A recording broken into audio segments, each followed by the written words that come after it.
Sorry to keep you waiting. Good afternoon. The Russian military has begun a brutal assault on the people of Ukraine. Without provocation, without justification, without necessity, this is a premeditated attack. Vladimir Putin has been planning this for months, as we've been saying all along. He moved more than 175,000 troops, military equipment, and positions along the Ukrainian border. He moved blood supplies into position and built a field hospital, which tells you all you need to know about his intentions all along. He rejected every good faith effort the United States and our allies and partners made to address our mutual security concerns through dialogue to avoid needless conflict and avert human suffering. For weeks, we have been warning that this would happen. And now it's unfolding largely as we predicted. In the past week, we've seen shelling increase in the Donbass, a region in eastern Ukraine controlled by Russian-backed separatists. The Russian government has perpetrated cyber attacks against Ukraine.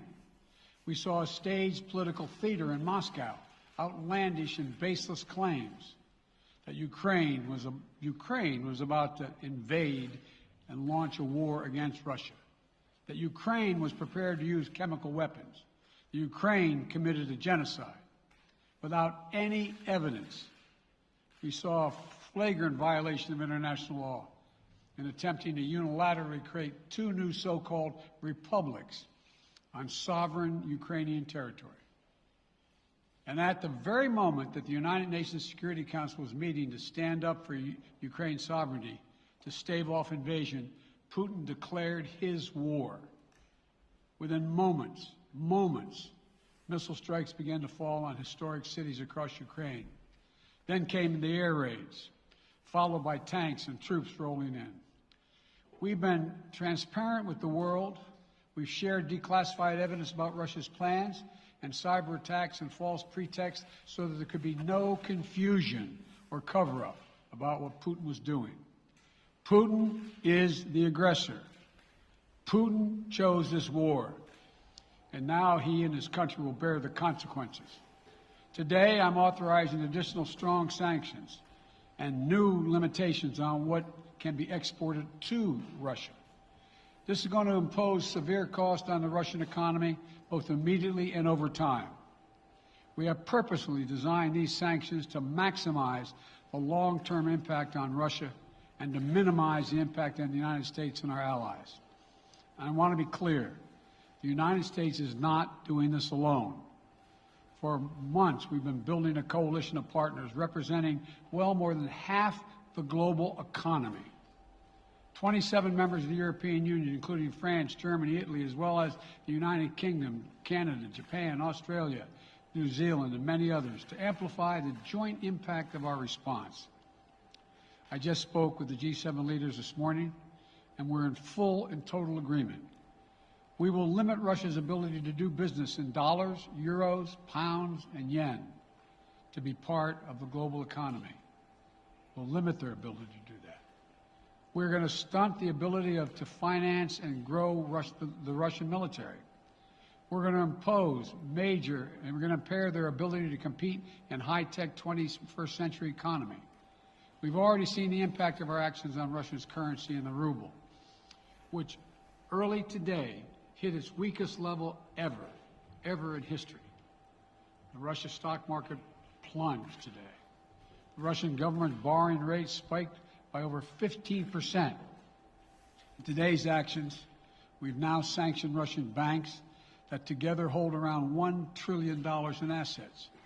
We've cut off Russia's largest bank, a bank that holds more than 1/3 of Russia's banking assets by itself, cut it off from the U.S. financial system. And today, we're also blocking 4 more major banks. That means every asset they have in America will be frozen. This includes VTB, the second largest bank in Russia, which has $250 billion in assets. As promised, we're also adding the names to the list of Russian elites and their family members that we're sanctioning as well. As I said on Tuesday, These are people who personally gain from the Kremlin's policies, and they should share in the pain. We will keep up this drumbeat of those designations against corrupt billionaires in the days ahead. On Tuesday, we stopped the Russian government from raising money from U.S. or European investors. Now we're going to apply the same restrictions to Russia's largest state-owned enterprises, companies with assets that exceed $1.4 trillion.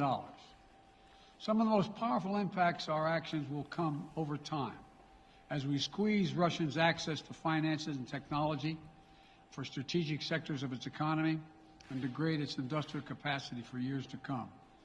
Between our actions and those of our allies and partners, we estimate that we'll cut off more than half of Russia's high-tech imports.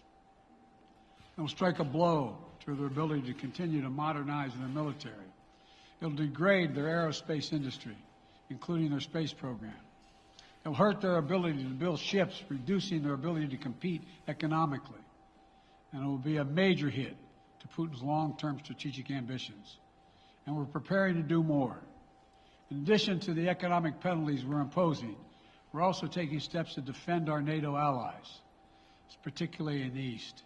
Tomorrow, NATO will convene a summit. We'll be there to bring together the leaders of 30 allied nations and close partners to affirm our solidarity and to map out the next steps we will take to further strengthen all aspects of our NATO alliance.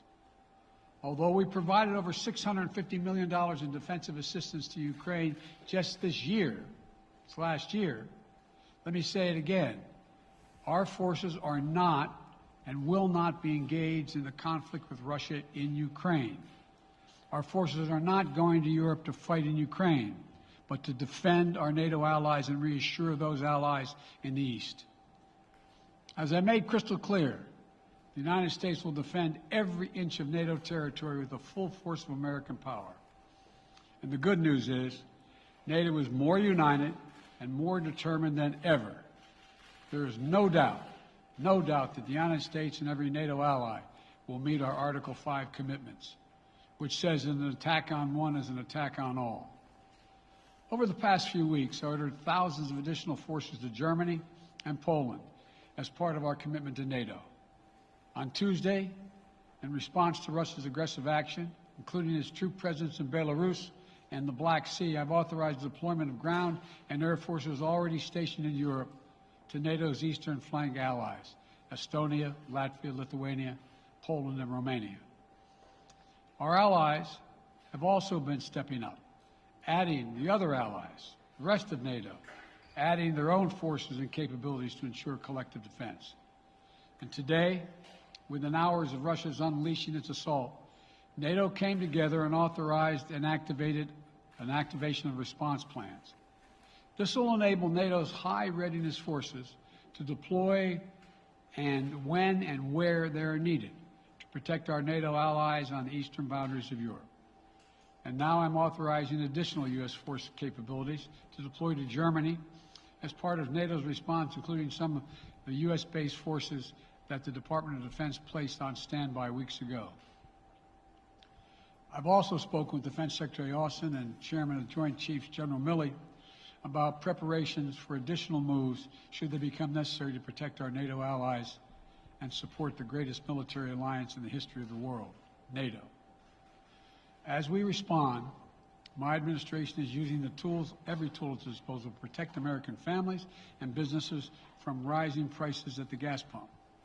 You know, we're taking active steps to bring down the cost, and American oil and gas companies should not exploit this moment to hike their prices to raise profits. You know, in our sanctions package, we specifically designed to allow energy payments to continue. We are closely monitoring energy supplies for any disruption. We've been coordinating with major oil producing and consuming countries toward our common interest to secure global energy supplies. We are actively working with countries around the world to elevate collective release from the strategic petroleum reserves of major energy-consuming countries. And the United States will release additional barrels of oil as conditions warrant. I know this is hard and that Americans are already hurting. I will do everything in my power to limit the pain the American people are feeling at the gas pump. This is critical to me. But this aggression cannot go unanswered. If it did, the consequences for America would be much worse. America stands up to bullies. We stand up for freedom. This is who we are. Let me also repeat the warning I made last week.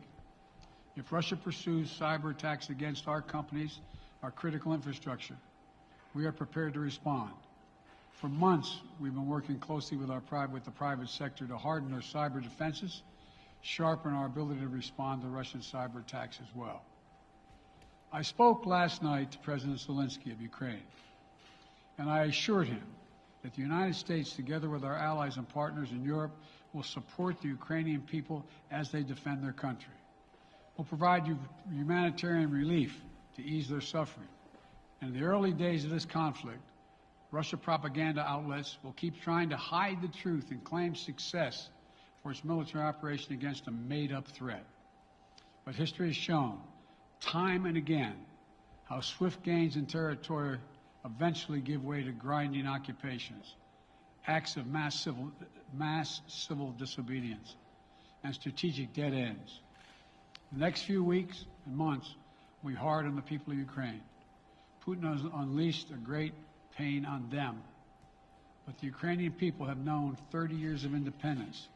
They have repeatedly shown that they will not tolerate anyone who tries to take their country backwards. This is a dangerous moment for all of Europe, for the freedom around the world.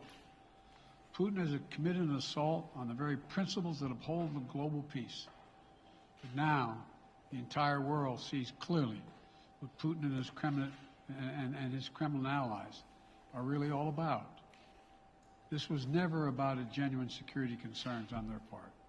It was always about naked aggression, about Putin's desire for empire by any means necessary, by bullying Russia's neighbors through coercion and corruption, by changing borders by force, and ultimately by choosing a war without a cause.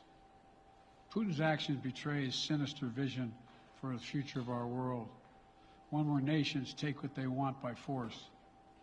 But it is a vision that the United States and freedom-loving nations everywhere will oppose with every tool of our considerable power. The United States and our allies and partners will emerge from this stronger, more united, more determined, and more purposeful.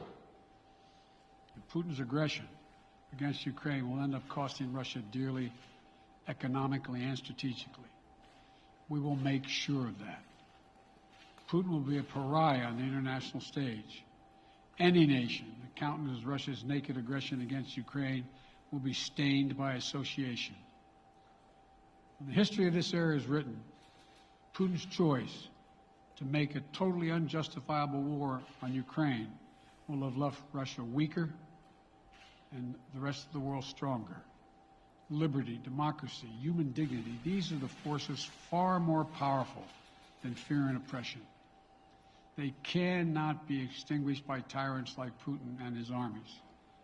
They cannot be erased by from people's hearts and hopes by any amount of violence and intimidation. They endure. In the contest between democracy and autocracy, between sovereignty and subjugation, make no mistake, freedom will prevail. God bless the people of a free and democratic Ukraine, and may God protect our troops. Mr. President. Associated Press, Zeke. Do you have any plans to speak with President Putin at this point, and what interactions have you had with the Russian government? I heard the first part. Do I have any plans to speak with Putin at this point, and what? What communications have you had with the Kremlin as far as military operations in Ukraine and making sure this does not spiral into a larger conflict? Well, it's a large conflict already. The way we're going to ensure it's not going to aspire to a larger conflict is by providing all the forces needed in the Eastern European nations that are members of NATO. NATO is more united than it's ever been, and I have no plans to talk with Putin. Wall Street Journal, Tarina. Mr. President, you didn't mention SWIFT in your sanctions that you announced. Is there a reason why the U.S. Isn't doing that? Is there a disagreement among allies regarding SWIFT and whether Russia should be allowed to be a part of it? The sanctions that we proposed on all their banks have of equal consequence, maybe more consequence than SWIFT, number one. Number two, it is always an option, but right now that's not the position that the rest of Europe wishes to take. Cecilia Vega, ABC. Sir, sanctions clearly have not been enough to deter Vladimir Putin to this point. What is going to stop him? How and when does this end? And do you see him trying to go beyond Ukraine? And a second question I'll just give to you now. This statement that he gave last night, the threat that he gave, the West will face consequences greater than any you have faced in history. Is he threatening a nuclear strike? I have no idea what he's threatening. I know what he has done, number one. And number two, no one expected the sanctions to prevent anything from happening. It has to show, this is going to take time, and we have to show resolve so he knows what's coming. And so the people of Russia know what he's brought on them. That's what this is all about. This is going to take time. It's not going to occur. He's going to say, oh my God, these sanctions are coming, I'm going to stand down. He's going to test the resolve of the West to see if we stay together, and we will. We will, and it will impose significant costs on him. Will he go beyond Ukraine, sir? Do you see him going? Yes. Thank you. All right, two topics, just really quick. First, markets are down and gas prices are up. I know you always stress the difference between Wall Street and Main Street, but everybody seems to be in for some economic pain. How economically painful is it going to get for people in this country? And I do have one more question. First of all, there's no doubt that when a major nuclear power attacks and invades another country, that the world is going to respond, and markets can respond all over the world. So there's no doubt about that, number one. Number two, the notion that this is going to last for a long time is highly unlikely as long as we continue to stay resolved in imposing the sanctions we're going to impose on Russia, period. What's the next question? I'm sorry. The next question is, did you underestimate Putin, and would you still describe him the way that you did in the summer as a worthy adversary? At the time, he was, I made it clear, as an adversary, and I said he was worthy. I didn't underestimate him. And I've read most of everything he's written. Did you read I shouldn't, I'm not a wise guy. You heard the speech he made, almost an hour's worth of speech is why he was going into Ukraine. He has much larger ambitions in Ukraine. He wants to, in fact, reestablish the former Soviet Union. That's what this is about. And I think that his ambitions are completely contrary to the place where the rest of the world has arrived. And with his ambitions, you're confident that these devastating sanctions are going to be as devastating as Russian missiles and bullets and tanks? Yes, Russian bullets, missiles, and tanks in Ukraine. Yes, I am. President Biden, if sanctions cannot stop President Putin, what penalty can? I didn't say sanctions couldn't stop him. You've been talking about the threat of these sanctions for several weeks now. Yes, but the threat of the sanctions and imposing the sanctions and seeing the effect of the sanctions are two different things. They're two different things. And we're now he's going to begin to see the effect of the sanctions. And what will that do? How will that change his mindset here, given he's because attacking it will so Ukraine weaken as we his speak? country that he'll have to make a very, very difficult choices of whether to continue to move toward being a second-rate power or, in fact, respond. You said in recent weeks that big nations cannot bluff when it comes to something like this. You recently said that the idea of personally sanctioning President Putin was on the table. Is that a step that you're prepared to take? And if It's not a bluff, it's on the table. sanctioning President Putin? Yes. Why not sanction him today, sir? Mr. President? Why not sanction him today, sir? Mr. President, if I can, you detailed some severe and swift new sanctions today and said the impact it will have over time. But given the full-scale invasion, given that you're not pursuing disconnecting Russia from what's called SWIFT, the international banking system, or other sanctions at your disposal. Respectfully, sir, what more are you waiting for? Specifically, with the sanctions we've imposed exceed SWIFT. The sanctions we imposed exceed anything that's ever been done. The sanctions we imposed have generated 2/3 of the world joining us. They are profound sanctions. Let's have a conversation in another month or so to see if they're working. Yes. Can I ask you about Zelensky? Sir, you spoke to Vladimir Zelensky yesterday, sir? What's the risk that we are watching the beginning of another Cold War, and is there now a complete rupture in U.S. and Russian relations? There is a complete rupture right now in U.S.-Russian relations if they continue on this path that they're on. And in terms of a Cold War, that depends. You have the vast majority of the rest of the world in total opposition to what he's doing, from Asia to South America to Europe to around the world. And so it's going to be a cold day for Russia. The idea, you don't see a whole lot of people coming to his defense. And are you, if I could follow up, sir, are you urging China to help isolate Russia? Are you urging China to help isolate Russia? I'm not prepared to comment on that at the moment.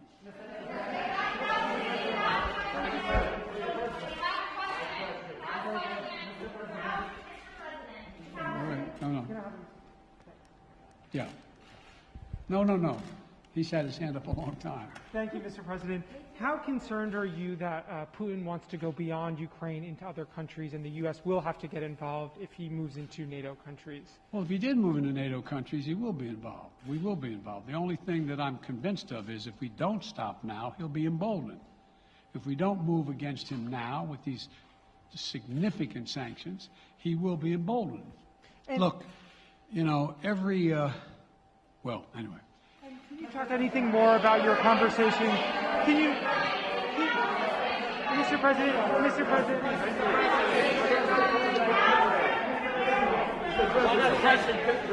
Why not sanction Putin directly today? I'm sorry, I can't hear you. Sir, India, which is a major defense partner of the United States, is India fully with you on the issue of Ukraine and Russia? Does the Defense Department of the United States... Sir, India is one of your major defense partners. Is India fully in sync with the United States on Russia? We're in consultation with India today. We haven't resolved that completely. One more question. Okay, thank you all very much. Thank you.